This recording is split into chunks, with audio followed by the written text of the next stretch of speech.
All right, everybody, welcome to our second last workshop. Holy moly, and so quick. Second last workshop for our Truth Our Way. And today we're going to be having some yarns with you all about your story ideas and answering any questions you have and helping you get your pitches ready for the media partners. This is going to be a really nice safe space for you to express any concerns you have about the process and ask us any questions you have, and also give you some time to do some writing at the very end as well. So we're going to kick off by acknowledging country. I'm here on Gadigal land as always, and been here for the last 8 years, like I've shared with you before. So I pay my deepest respects to Gadigal peoples and wider Eora mobs as well for keeping me safe while I'm here on this country. And just want to express my deepest gratitude to all the traditional owners of the land where you're all coming from and all the mobs that you represent as well. Here's a little run through of the agenda. Tallulah, do you want to take us through what we're doing today? Yes, I would love to. So we're going to do a quick recap about safety protocols and content warnings for this session, and then we're going to go through what stories are the media partners publishing at the moment, which should help you with your pitching and your stories as well. And then from there, we're going to go into some constructive feedback, how to give and receive it. And then we're going to do some breakout groups where you can share your story ideas with each other and give feedback. I guess it's just a way for you to all connect as well, which is really nice. And then after that, we're going to be spending time together where we all work on our pitches. You can opt to go in like a private breakout room with one of us, so like me, Mariki, Ish, or Rach. Or yeah, if you just want to spend your own time. But yeah, just giving you time today to go through your pitches and your major works, which is very exciting. Yeah. Thanks. Perfect. I never unmute myself in time. I'm always like ready to go, and then I'm like, my time to speak. I think I mixed up who was presenting what, but Ish, did you just want to do a recap of what's on the screen here? These are just the safety protocols that we yarn through in our very first workshop together. So just always like to recap what this space is about. Yeah, of course. So really good set of guidelines as well going into feedback and sharing our work. So, respect, kindness, love and care. No question is silly. So if there's something that you're sort of questioning about in the pitch, safe space to come forward. And privacy as well. If you're not wanting to share too much, what happens here stays here. Openness and obviously content warnings where possible if some of your pitches maybe around some sensitive topics.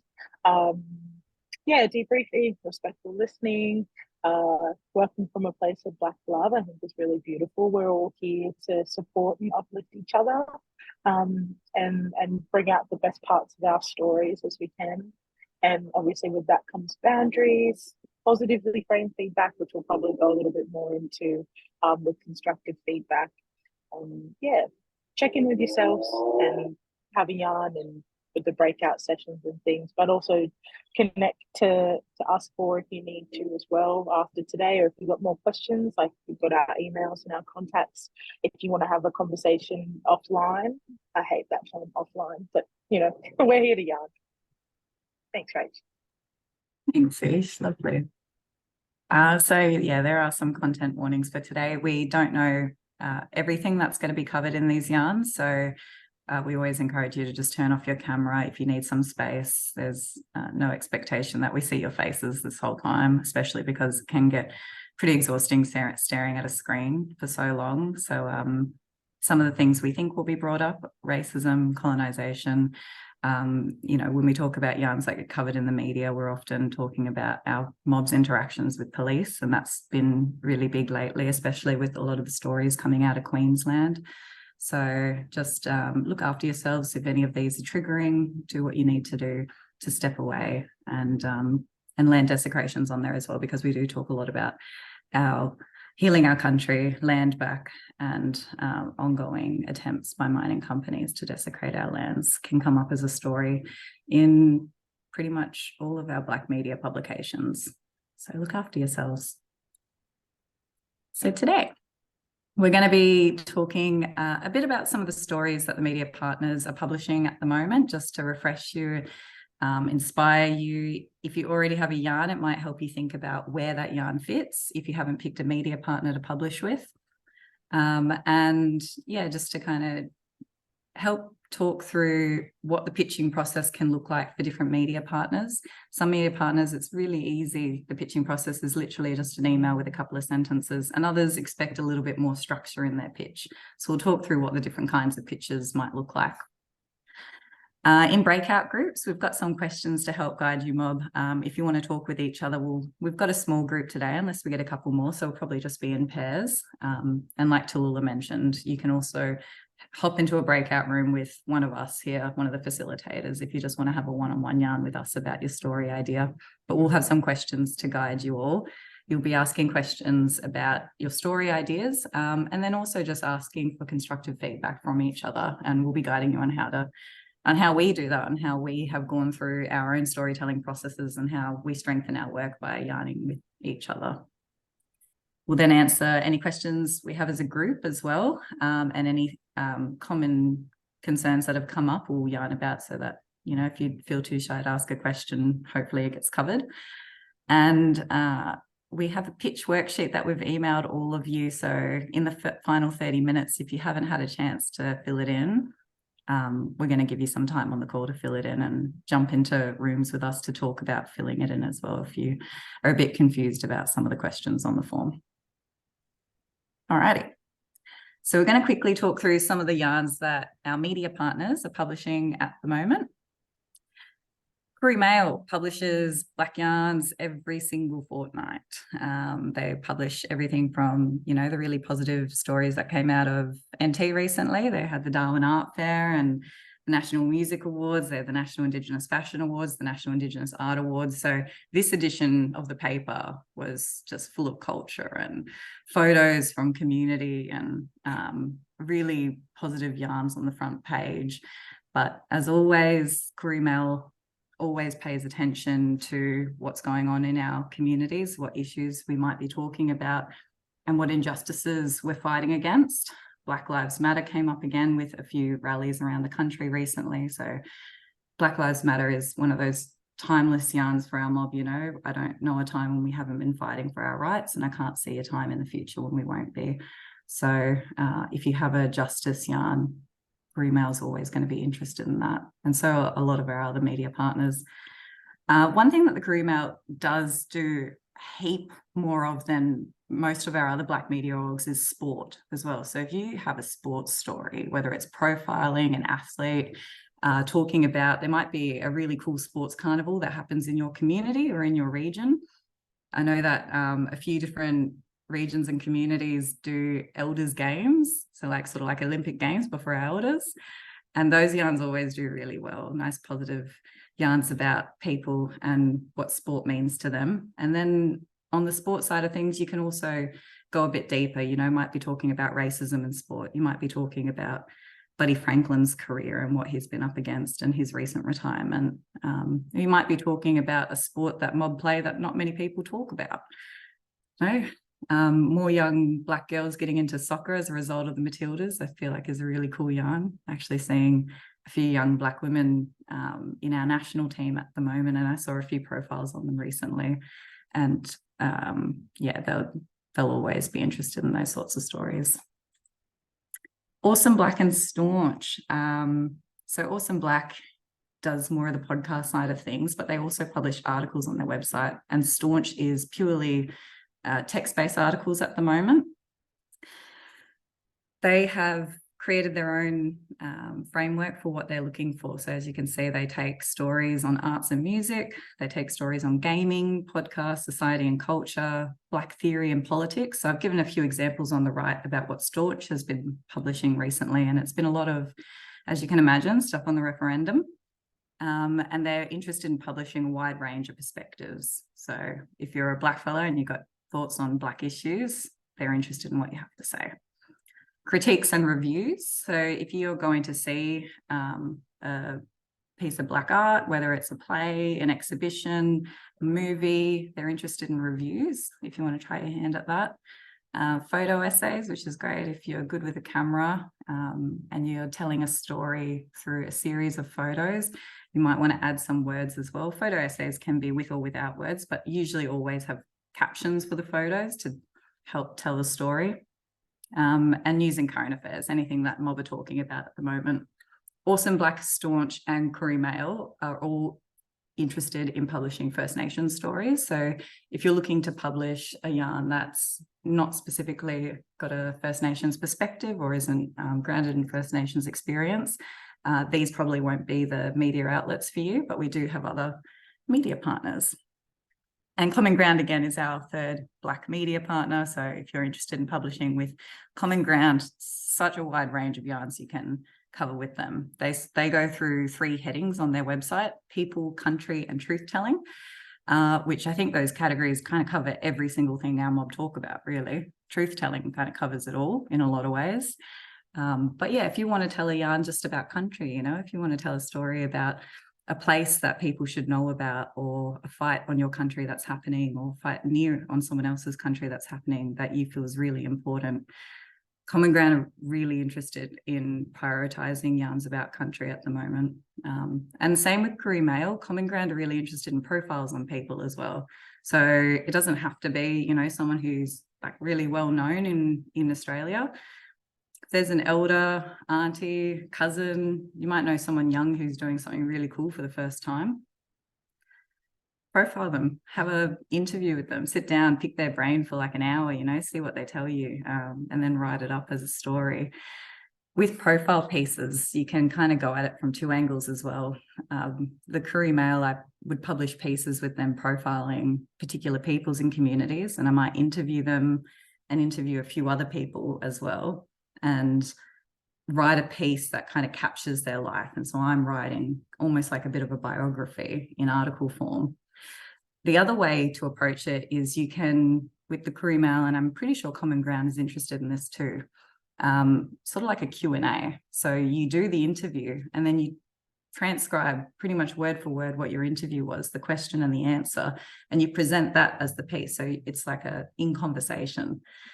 The way those pieces, when those pieces are strongest, I think, is when there's been a lot of thought put into the questions. So spend a lot of time researching the person before you interview them, really find out as much as you can. And then in the yarn, just speak to them as you'd speak to anybody else. Try not to think about the microphone being there. Try not to feel, you know, that you have to phrase your questions in a specific way. Those sorts of yarns always read nice when you can see that you've naturally responded to what they've said.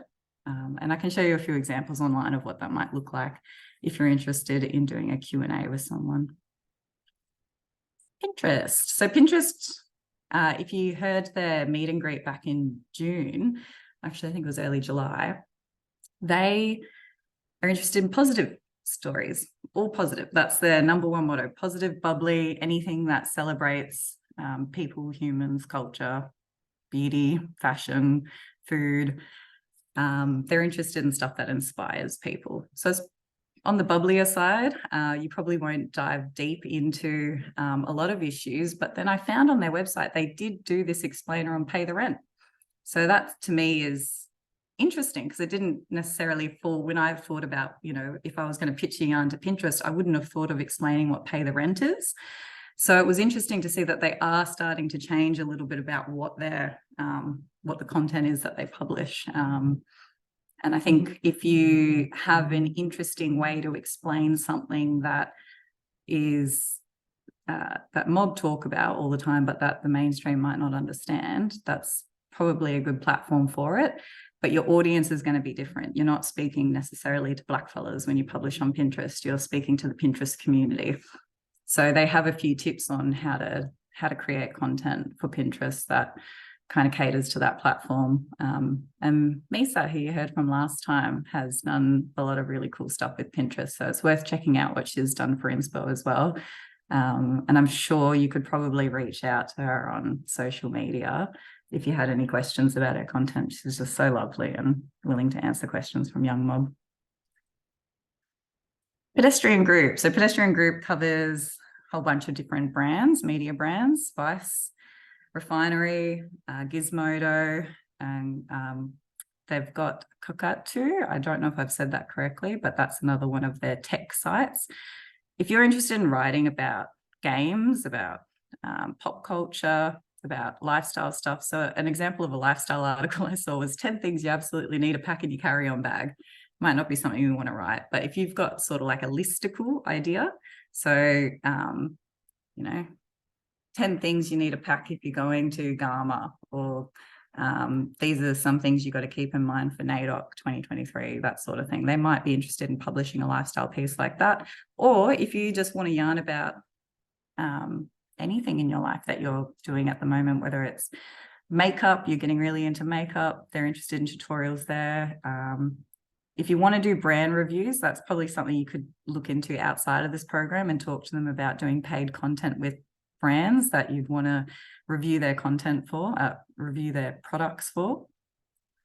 But in terms of writing pieces, Vice is probably going to take the majority, like in terms of a broader scope of content ideas. And I feel like Refinery is starting to take a few different yarns that kind of speak to different experiences in communities, aren't just lifestyle stories and beauty yarns. So they had How Dancing to Latin Hits Helped Me Navigate My Multiple Sclerosis. R29 editor's favorite TikTok made me buy it. Just different ideas, these are very first person driven, very personal yarns. And so if you have a personal story that you want to bring yourself into, it could be a good option. Archer Magazine. So Archer Magazine is written usually first person, sometimes third person pieces speaking about sex, identity, and gender. And so if you're writing for Archer Magazine, what they want to know, and this is what they said in our meet and greet, they're really looking for the people writing the pieces to have lived experience of the issue they're writing about. The other media partners don't necessarily expect you to have the lived experience of the topic that you're writing about, but Archer's very clear that they want to be prioritizing narratives from people who've lived what they're yarning about.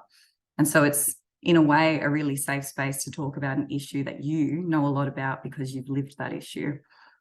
These are just some examples of some of the things they write. So they can dive into heavier media topics, and they can also write about those sort of lighter things that come with being queer people. Here's an example pitch. This is just to show you, I just wrote this in about 10 minutes.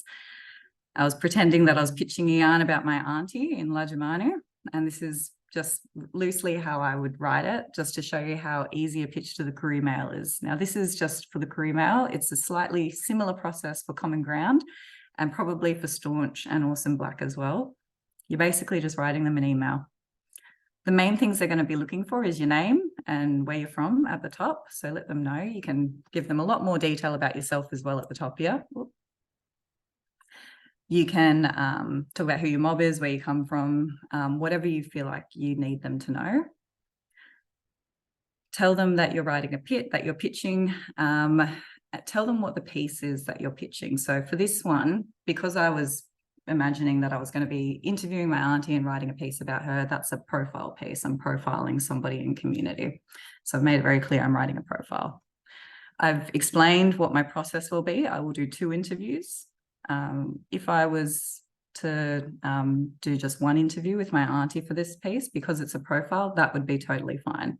If you're doing a profile on someone, it can hold just by having the 1 interview, but you want to make sure that you have had a decent interview, good amount of time talking to them, and that you've done a bit of research as well, and you've found some interesting facts about them, just things that people reading about it would be interested to know about this person, but also just expand your thinking, what don't you know about this person? If I was interviewing my auntie, I'd want to dig deep into her life before I came along, and I'd want to know about all the changes that she's seen in 3 decades of working in education in the NT. And so I might even dig into a bit of background about what's been happening in the NT education system over the past few decades, policy-wise, talk about the shifts from going from bilingual education to under the NT intervention. Had a huge impact on educational policy in the Northern Territory. And so for this piece, I might actually bring in a bit of that context, but whatever you feel like is relevant to the story of the person you're telling. And it doesn't always have to be political. So just a quick way to show that writing a pitch, especially when you're writing to Black media, is not scary. It's also just the start of a conversation. Darren would probably reply to this, Darren, the editor at Career Mail. If he was interested, he'd be like, yep, cool, thanks, Rach, that sounds good. He might just send me out to do it straight away. He might say, I've got everything I need from you. That sounds good. Here's your deadline. So always ask them what you think the deadline is. And if you know that you're not going to be able to complete this piece for at least a month, let them know that in the email so that when they're setting the deadline, they're setting it around what your deadlines are as well. Darren also might reply to this email and he might say, I need a bit more from you. I'm not quite sold on this piece yet. I just want to know a few more things. And might ask some questions, and then you come back and you strengthen what your pitch is. So your pitch doesn't have to be perfect the first time you send it. For Vice, the pitching process is a little bit different. They expect a little bit more from you. They want to have very clearly laid out what the parts of the piece are. So Vice will ask you for a working headline, which is a lot of media orgs, now that we don't have many sub-editors, do ask you for your headline. In a way, I actually think that's great, because I hate it when sub-editors write a headline that doesn't reflect what the piece is, and then you end up getting, in trouble for not representing the piece properly from the people you've interviewed. So yeah, practicing writing a headline, you don't have to have it perfect, and you can give a few different examples of what that headline might be. But a Vice headline is a very specific headline. If you go to their website, you'll see that, they're usually quite juicy. They're usually asking a provocative question, or they're using language that's going to draw people in, like sex and drugs. They're really looking to grab people and hook them into the yarn.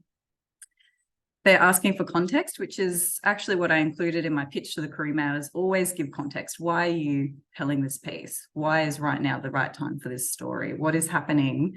What is happening in Australia, and what is happening in your communities that makes this a story that is being talked about? It might be that a politician has said something at a press conference which has triggered this particular yarn. It might be that it's trending as a hashtag on X, formerly Twitter, and it might just be something you and your friends are yarning about, which is equally as important. A lot of the times these stories, start small. They start with the conversations we're having with each other. Just because the media is not covering it doesn't mean it's not important. And then always break down what you're going to talk about in the piece. So I always like to include like roughly how many interviews I think I'll be doing, and who those interviews would be with. If you don't know, just give a rough idea of the people you plan to reach out to. Basically, this is to show Vice and any media org really that you have already put a bit of time thinking about this piece, and not just that, that you have the contacts, or you're capable of getting the contacts to finish the yarn. So they're not just looking for an amazing story idea, they're looking for proof that you are able to tell this story, that you are going to have the right people around you to speak to, that you've cultivated that trust. And then they also ask you at Vice for a conclusion, which is interesting, because you often, if you're investigating a piece, or you're doing a bit more hard news or hard journalism, you might not know what you're going to find out until you speak to people. And so asking what you hope to find out is, I think, a really good exercise in how much you're thinking about the story. So it might be that you're hoping to find out how mob are caring for country up in Cairns, that just might be a bit more broad. Or you might say, I'm hoping to find out why there have been 5 delays to a stoppage to a mine on my country over the last 3 years. It might be like a very specific thing that you're trying to find out. Wow, we went through that so quickly. Sorry, everybody. I talk like a speedy cat sometimes. Let me just take the screen off for a sec. Hey. Before we go to a break, does anyone have any questions at the moment just about the media partners or anything like that?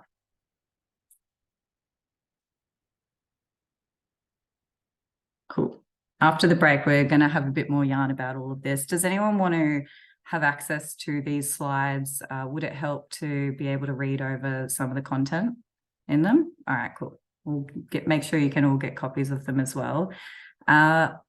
Beautiful, Tamika. We're going to give you a little break now just to relax and stretch your legs, because when we come back, it is going to be a bit more involved. We're going to ask you to yarn with each other. Don't be scared of the yarns. They're really safe. Just have a think about what your story idea is. Have a think about who you want to pitch to. Open up that pitch doc. If you haven't filled it in yet, then just have a go at filling in some ideas. Otherwise, you're going to have time in this session to fill it in. So no stress about that. I'll just pause. All right, everyone, thanks for coming back. We're going to have a yarn as a group about giving and receiving feedback. It can feel really daunting to have people give constructive feedback on our works. It can sometimes feel like a critique or an attack. And often that's because feedback's not being given respectfully or empathetically. And so learning how to give constructive feedback, I think, also helps us understand how to receive it and how to incorporate and strengthen our work. Because one of the most important things for me in my storytelling has been learning from other mob about how they approach things, being curious about how people might do the stories I've attempted differently, and being really open to learning, being really open to changing your style or incorporating different styles of doing things in your workflow. So I'm going to bring Maruki, Aisha, and I think Tallulah's there as well into this yarn. I wanted to start with you, Maruki, because you've been doing this longer than any of us. And Hi. Hey. Hi. I don't know if I've been doing this longer, but I think you have, Rach. Come on. Yeah, I think this is such an important yarn. And it could go, I mean, there's so many things to touch on, but I think it's so important I think for me, when I started out, and I know many of you are already making content and I've seen some of your stuff online. And so you already have an idea of what this means. But I think one of our biggest fears as blackfellas is doing something that will hurt our mob or goes against our mob and then be questioned on it or called out for it. And I think that makes our work really top tier. And, I think if you have not been called out, if you haven't received harsh critique, then you're probably you don't have you're not doing the work. You're not doing enough work. I mean, it comes with the job. It comes with the work. People are going to have a side eye or something to say. But I think, I think when mob give you critique, it's something to embrace. And even though sometimes it can hurt the most, once the emotion comes down, it's really good to look at it and see what see what blackfellas are saying. And also I think, I don't know, look, I've obviously received critique. I think I'm my harshest critic, to be honest. No one's really come to me and about my written pieces. People have criticized me about, all types of stuff, whatever, politics, that comes with the territory. But with my written pieces, I found that I'm the harshest critic. And my last piece, and I think I wouldn't even want to share it here because I didn't like it. I didn't like the way that it was written. I didn't like the pressure it was written. I didn't like how I wasn't supported enough. Or I wish I had, someone that I'd checked it with that I really trusted. And now I can't even look at it, and I haven't written a piece since. And it's really hard to come back from that critical feedback. And so I think it's really useful when you're starting out to always dust yourself off and keep going. And almost every piece that you do, you'll almost always look back in about 5 years' time and think, I probably wouldn't have toned it that way. I wouldn't have put that in it. So I think that accepting that's actually a natural process in writing written things that are up there forever. You can't change the article. It's out there now. And that's a part of the territory. That's a part of growth. We're not going to be the same person as we were 5 years ago. And so we're not even going to have the same opinions or views, and we're going to grow. But I think don't let that also stop you. And we shouldn't let that stop us from speaking, because we know damn well that what's his name for the Herald Sun is not having those moments. With the way that we're trained, the way that we're criticised, we cop it the most from ourselves and from others. And I think the more young Black fellas that are saying what they need to be said out, in the, out in the zeitgeist or whatever it is, I think it's like really important to keep going. And I think that's the message, I would love to send, my younger self, like, not to really be so harsh on yourself, but also I think even this is a good group. Look to your peers in this group, people that you've learned with, and maybe even create that space of checking in about your work and if you're okay to send it out. I don't know if that covers it, Rach, but yeah, no, I think you reflected on something that we were yarning about that's just so important. That's, don't judge your younger self so harshly, don't just, if there's things that exist out there that you've published before. I think we had this yarn with Phoebe actually in our last workshop as well, is, our digital footprint. Should we get rid of all the things that we've done in our past that we no longer stand by? yeah. It's a question only you can answer, really, depending on like how different your views are. But one of the really nice things that came out of that yarn last workshop was this idea of just allowing ourselves to grow, letting that person to be there, that younger version of yourself who said things that you wish you said a little bit more articulately, or you wish you got more mob input on the perspectives that you were writing about, or it might just be the way you wrote it. I feel like when we get older, we start to respect that younger self a bit more and respect that person, and they were going through their own journey at that time. So allowing yourself to grow. Yeah. Also allow yourself to not, when you're younger or whatever, it's not going to be perfect, and it's impossible to wait for perfection to get the yarn out. Like, I think it's important to do your due diligence, like that's get the story straight. There's an obligation there, ethics. But if it's a bit clunky and it's a bit, thing, like if you look back, that's okay too. Like that's okay to have that out there of something that wasn't perfect, because actually we're entitled to be imperfect as well. And so we have to, I'm imperfect in our work, but it doesn't mean that your future work should be stopped or hindered unless unless your elders said stop writing, then, I think work on that and use that critique and use it as fertilizer, as Chelsea Watergo, to grow the next work, I think.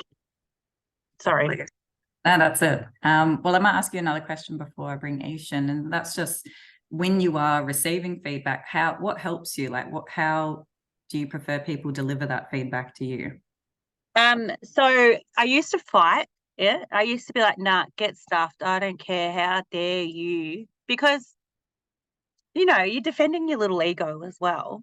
But I think when you have someone that you're really close to, like, for example, Tarneen, or some just trusted person, where I'd be like, am I out of line here? Like, I need someone just to tell me, because there's certain people that I just won't listen to who would tell, and then, that person would be like, yeah, maybe you could have done this better, or no, what they're saying is true, but you just don't like how they're saying it. And it's the delivery, but honestly, and constantly telling yourself that black critique for me is a gift, like especially black critique. And so I think once you've gone through, you've got enough scars to build up some, like it doesn't cut as deep, and your ego, you don't put your ego into your work. Like it's got to, I think don't lead with the ego. That's probably the biggest thing. It's not about you, it's about the work. And so if you remove yourself from the work and you're like, well, actually what they said about the politics of that piece or the way that it could have been framed, that's actually true. Doesn't mean that I'm a bad person. It's that this piece is open to critique, and that's fair, and that's going to help me grow my work for better. And so I really highly, for content creators, people in politics, all these spaces, there is a lot of ego. And when you drive with ego, you can't accept you can't receive critique. So if you just keep checking yourself, no, it's actually about the work. It's not about me. And I can actually grow from this. And Chelsea Watergo is the best at it. Black critique is a gift. And I had a yarn with her yesterday about it, how, if it's someone yelling at you down the street, or someone saying really harsh things online, some of it can be really unjust, but and our natural defense is like just to block them and delete them, fair enough. And if they're like harassing you, that's probably a little bit different. But you know, like people from your own community and people you're connected with, and I think it's worth listening to too before the defenses go up, and then checking with someone that really cares about you in the sense that you don't want they know that you're not being attacked, or but cares about you in the way that they can say, you know what, you probably could have delivered it better. You were under the time constraint. Also give yourself compassion when you are critiqued. Didn't have enough time. Person didn't call you back. I could have, you know, like, and that's okay too. So I think, and that comes with growth, and just keep going and keep trying. Your first article is going to be shit. Excuse me. Your first piece of whatever you're going to create is not going to be good. Okay. And you will look back at it and you'll be like, that's not great. But you can't start with perfection. If you keep going at it, keep perfecting it, take the feedback, because that's what makes your work really good. That's what makes our elders really good, because they have a lifetime of feedback backing them. And so they've corrected based on that. And so then when they go out and do something, it's not as clunky because they've been doing it a long time and have had that practice. And I guess that's the nature of practice. But yeah, I think feedback and critique, don't be afraid of it. When it's really harsh, talk to someone about it, and try and process it. If that person's really hurtful, that's possible as well. But I think having that person that you can talk to in that relationship, who when someone can be honest with you too. Thanks, Marika. And does anyone else have any questions? Or someone might. I mean, I bet. Yeah, bring in. Pop your mics off if you have any questions for Mariki about that, or you can write them down if you want to ask them separately as well. Or if you've had an experience of critique, I'll bring in Ish as well, just to talk a little bit more about like the parameters we set for ourselves as well, because yeah, being open to it and to throwing perfection in the bin is so important for our growth, and just for our headspace as well, just to give ourselves permission to not be perfect and to let us go through the process. But then also being honest with yourself about like how everybody will give and receive feedback differently, and everybody will respond to feedback differently. So finding out what is it that makes you respond to feedback, and what barriers come up that stop you responding to feedback. It might be that defensiveness that Mariki talked about. It might be a bit of the ego that we all have. Or it might be because some people deliver feedback really disrespectfully. You know, they might not actually be talking about the ideas in the piece. They might be attacking you as a person, and that's just never okay. If you're asking for feedback on your work and they start criticizing you as a person, then that's not feedback. That's just an attack. And so you can also set the standard for yourself as well. And when you're asking people to look over your work, to make it very clear to them what you're asking of them. You can say, I only want you to be giving me feedback on the grammar and the spelling. I want you to give me feedback on the structure. I know it's just really quickly, I know someone who, we're an older person. There are people in the industry that don't want little come-ups or upstarts to undermine them. And I've seen circumstances where they use harsh critique. You trust them to cut you down. And so I've seen that happen. Hopefully that doesn't happen to you followers, but it's about relationship building and trusting that person. And, you know, don't ask for advice of someone that you wouldn't generally ask advice for. You know, that someone who's got good politics who you trust. I think that's really important. Sorry, Ish. Yeah, no, that's perfect. Ish, what do you have to add to this, and what helps you when you're giving and receiving feedback? Yeah, I guess my sort of experience is both like working as a journalist, but just writing historical pieces for web and for museums and exhibitions. And usually if I have an idea, I'll talk to Mob about it before I do anything, just to have a conversation, just to have a yarn, just to feel like if it's the right thing for me to go ahead with. And if I'm the right person to tell that yarn as well, I think it's a really good place to start. Like if I'm thinking of doing a piece of something happening in MT, I'll probably have a yarn to people and stop, because I'm not from that place. That's not my country. And I'm putting it out like that. So I kind of like, for my writing anyway, I always come from a collaborative approach. And I don't see it as my work. I see it as our story and sort of working with mob around me to shape that and put it out. So that's sort of where I've come from. But then again, my sort of experience with writing varies from journalism to like historical pieces as well. And in some cases, the critiques I'm getting are from, white institutions whose critiques aren't necessarily critiques; they're their own opinions and bias. So trying to sift between the difference, and when I should stand my ground and when I should push back, and when I should maybe take that on and go, okay, maybe I need to reframe this, maybe I need to go back to the drawing board, but always touching base with other mob around me and trying to make that connection and also bring other people in where possible. Like very much with anything I do, I always try and yarn to the people around and say, hey, what do you think of this? Is this something you'd be keen on? You want to work on it together and put it out there? I really see my work and my writing as a collaboration rather than like my work specifically for my byline. But I'm not a career journalist. Like it's a very different game if you're wanting to go into journalism. You have to have a little bit of ego with that just to get your voice heard there. But I'm a delicate flower. I'm taking the route of like least where I can be creative and be collaborative through like social media and things like that.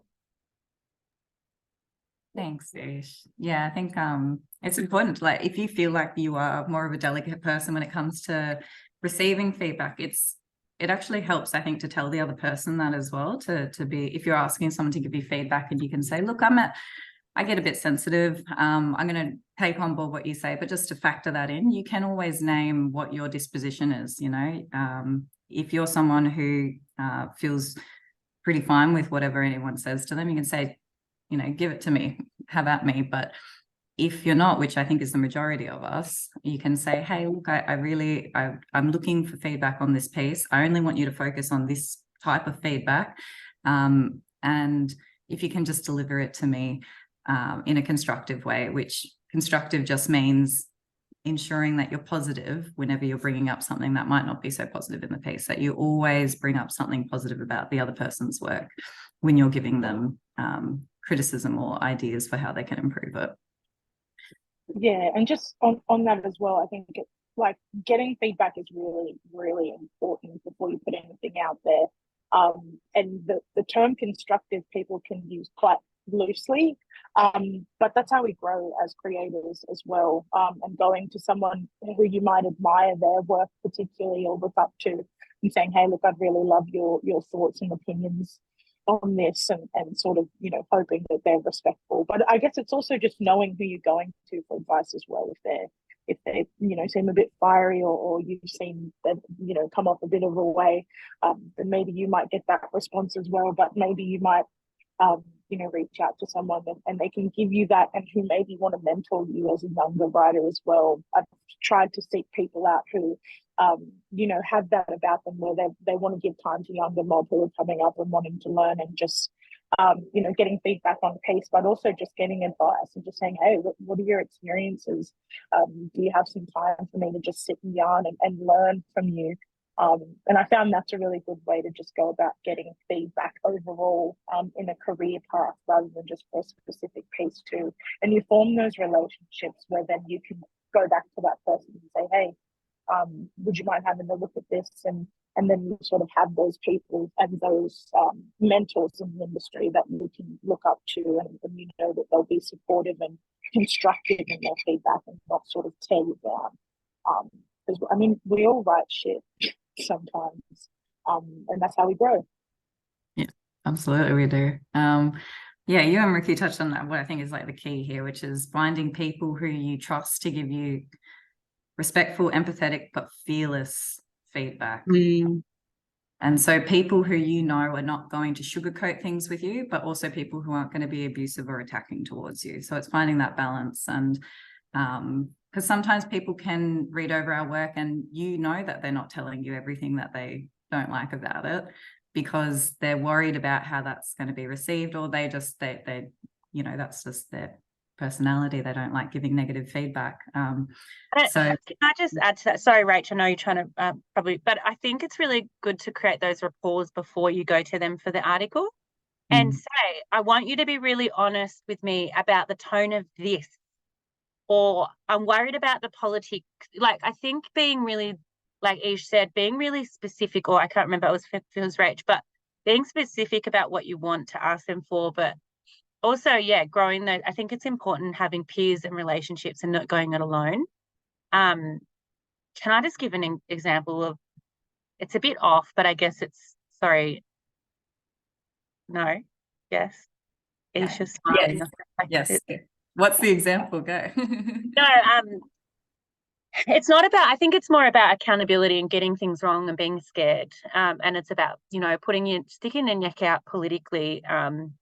So it's not necessarily about writing, but it's like, I think you can, you know,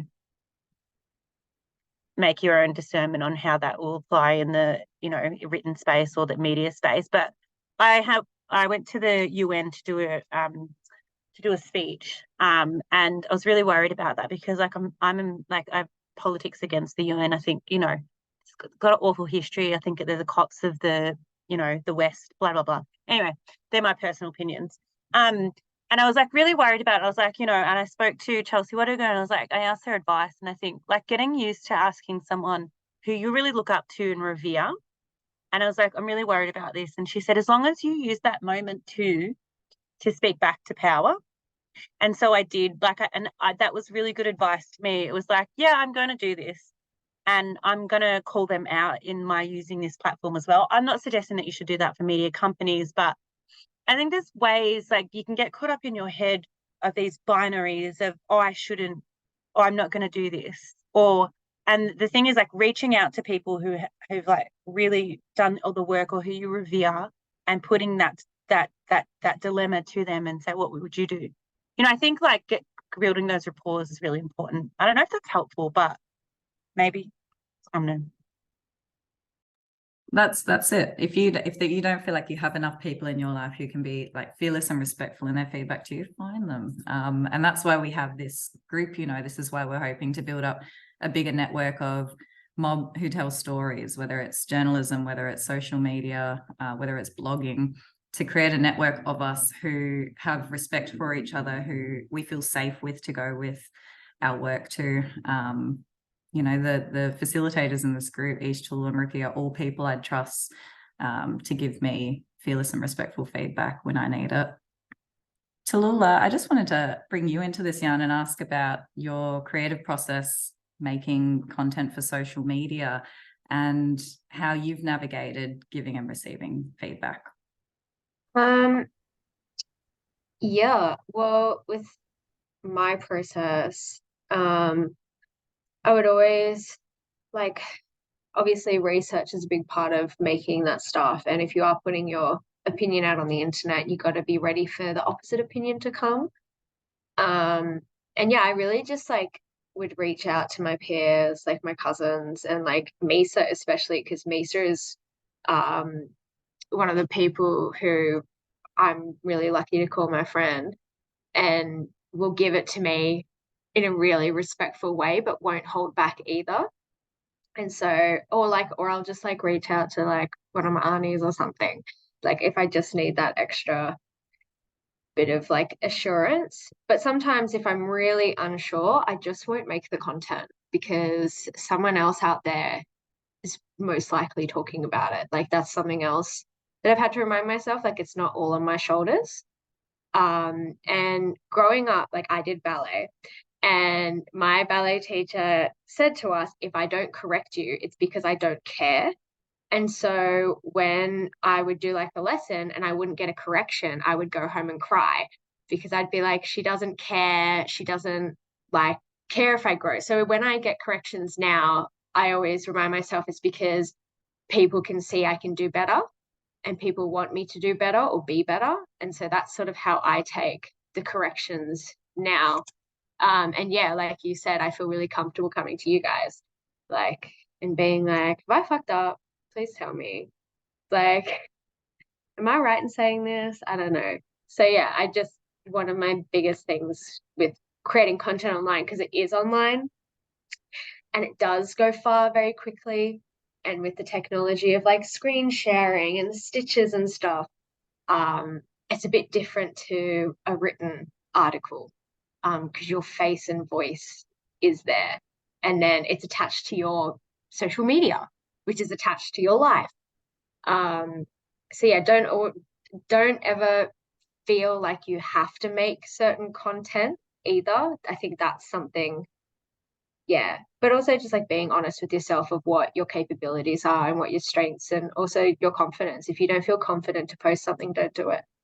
But just know you're gonna get feedback no matter what you say.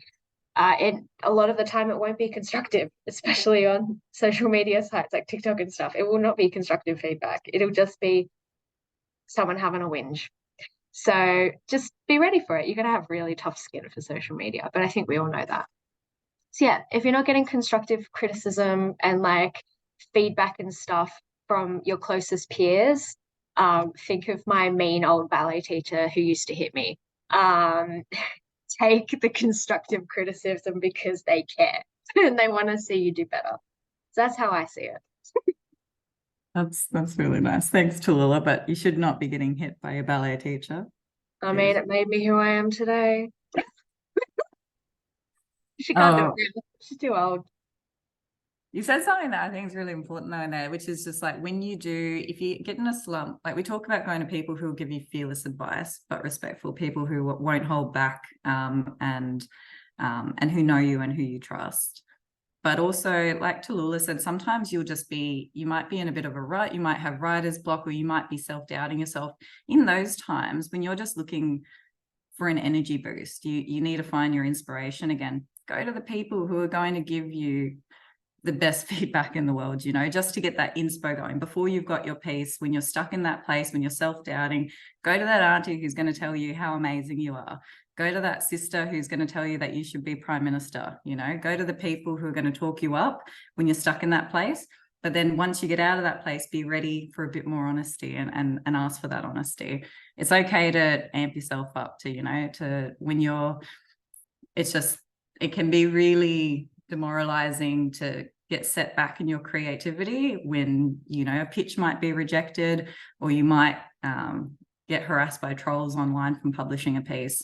And so in those times, the most important thing is to look after yourself. I think we just lost Phoebe actually, but before we move on to the next bit, are there any questions, any yarns, any thoughts about giving and receiving feedback? Any experiences you want to share? I have a question. Sorry. Yeah, go. I'm really curious, Tallulah. How have you handled? Has it ever happened on TikTok where? Because I know it's like really harsh and immediate, and like I think that with the written and other forms of media, like you can there's a separation.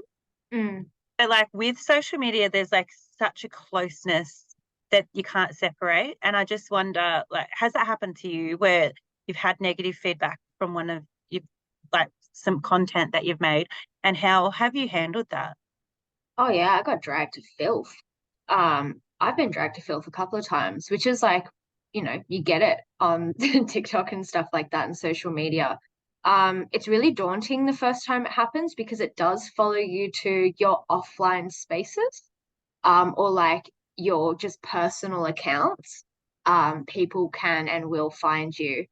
I think it was 2 years ago, I got dogpiled by a bunch of white people because I thought I was going after this singer called Peach PRC. Oh, And her fans are rabid and they came after me, and it was like the most racist, homophobic experience of my life in defense of this white girl. And they followed me off of TikTok onto my Facebook, onto my Instagram. Like I got doxxed. It was insane. And I think I'm not trying to scare you away from it, by the way. I'm just telling you the possibilities of what can happen. Like, you need to be prepared that there are people on the internet who don't have hobbies and don't have lives outside of being really miserable. So they will go to, like, don't ever insult Taylor Swift or BTS. That's my tips for you, because they will come for you. They're a scary fan base. But it was really horrifying, and I didn't know what to do. And it was really quite scary, and I wanted to quit. I wanted to, like, just delete all my socials. But, like, I was so lucky I had, like, my friends around me. I had, like, Misa and Sari and Bala Walls and, like, my cousins and community and stuff, and they all came in clutch and, like, protected me and reminded me that, like, I am allowed to have opinions about things just as much as they are allowed to. But, like, it really is daunting. But I guess it's horrible, but the more that you're exposed to it, the more you get used to it. It's like exposure therapy for freaks on the internet. But there isn't really much you can do besides know that it's going to happen. It might not happen to, like, a massive extent, but there are always going to be people who will harass you and be, you know, bonkers on the internet. And the thing you just got to remember is, like, they don't speak for you. They might not necessarily speak for your community. Most of the time it might be just, like, white people, which, like, just water off a duck's back. I forgot the other question. I got lost in the sauce. No, you answered it all. I think the Yeah. thing that I got from that was having strong community and relationships around you Yeah. that can hold you in those moments as well. Yeah, just gotta make sure you have support and stuff.